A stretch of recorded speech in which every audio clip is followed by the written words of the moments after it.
الحمدلله. شما خوب میشه. بلا دور انشاءالله.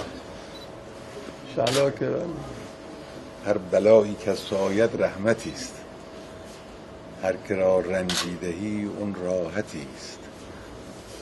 زن به تاریکی گذاری بنده را تا ببیند اون رخ تابنده را.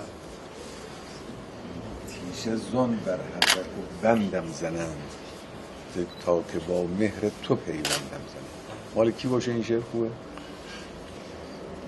مثلا مولوی پروین اعتصامی. پروین اعتصامی که سعی میشه پوشونده بشه چهرش، مال پروین اعتصامی. خوبی؟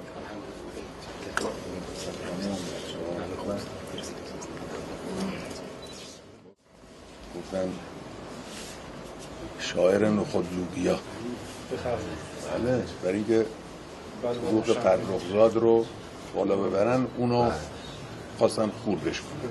پروین